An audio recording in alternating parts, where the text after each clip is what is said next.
do you smell on me? Opportunity.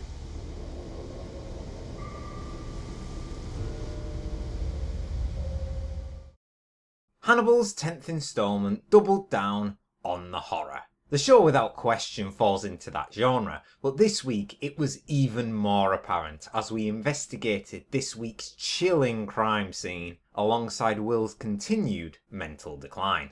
And would you look at that, all the seizures, the hallucinations and the losing track of time was not attributed to a mental disorder. Will was diagnosed with advanced encephalitis, which inflamed over half of his brain. Not that he would know, of course. Hannibal and his old colleague Dr. Sutcliffe decided to keep the information for themselves so that they could monitor this rare condition. It left poor Will to believe that everything happening to him was all in his head. Dr. Sutcliffe seemed fine for now to keep monitoring Will in hope for a new medical breakthrough, but he did hint to Hannibal about when it was time to reveal the truth. The condition was like a fire in his brain. Either tell him what's wrong and douse the flames, or leave them and let him burn. Who knows what Hannibal truly intends to do? Sometimes he seems to genuinely care about Will, and others he's happy to bury him deeper underneath his problems. He told Sutcliffe that when necessary they can put out the fire, but after seeing what he does to his old friends,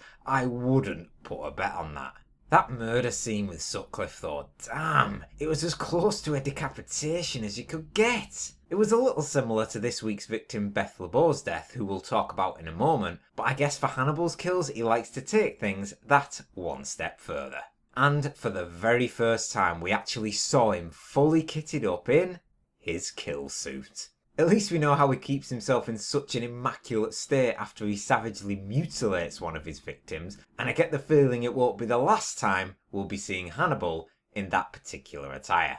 Now onto this week's victim and killer. The first 5 minutes from this week's episode were tense, suspenseful, and as the viewer, we were just waiting for something bad to happen. The unfortunate soul was Beth LeBeau, who drowned from her own blood after severe cuts to the face. Hannibal as a show overall has already taken some very smart swerves regarding some of its killers, and Georgia Madchen definitely falls into that category. She was mentally unstable, not even sure if she was alive or dead. She might not have even known she was committing these horrific murders as she couldn't process the reality that she found herself in. When compared to what Will was going through, he was able to empathise with her regarding that grip on reality. He's been losing himself plenty of times lately, even doing so at that very crime scene and going as far as to contaminate the evidence. He has everyone working around him worried, now more so than ever. You all saw the looks on their faces when Will was in a panic after regaining his senses. Jack now thinks he could have pushed him too far, and Beverly, always eager to help, knows something isn't quite right.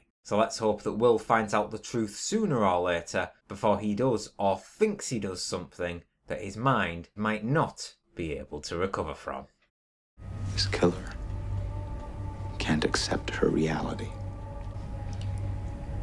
I can occasionally identify with that. My overall verdict for this week's episode of Hannibal is a 9 out of 10.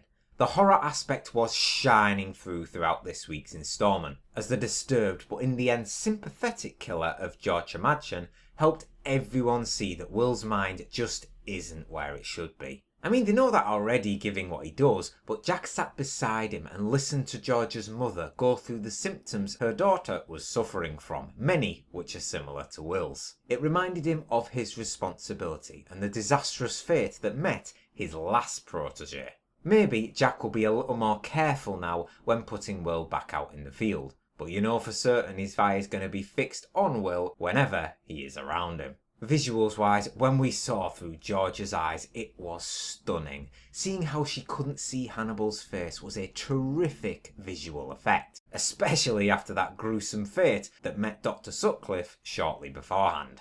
That ending was just superb, and seeing Hannibal in action was wholeheartedly my favourite moment from the week. Although special mention has to be given to how scary and atmospheric the opening sequence was. As soon as Beth got back into her bed, you were waiting for that jump scare. It duly delivered, along with an abundance of blood spewing from underneath the bed. And the scene back at Will's house when Georgia was underneath his bed went from is she actually going to attack him? To the pair sharing a caring touch as Will reminded her of where she was and that she was alive. Even some of the simple things this week, such as the drawing of a clock exercise, was brilliantly crafted. It captured the sense of how badly Will's mind was getting, as Hannibal sat there without even a twitch of an expression. He seems to be pushing Will further towards the edge. I would say he's already over it by now, considering his loss of time. But Hannibal continues to still push, watch, and ponder.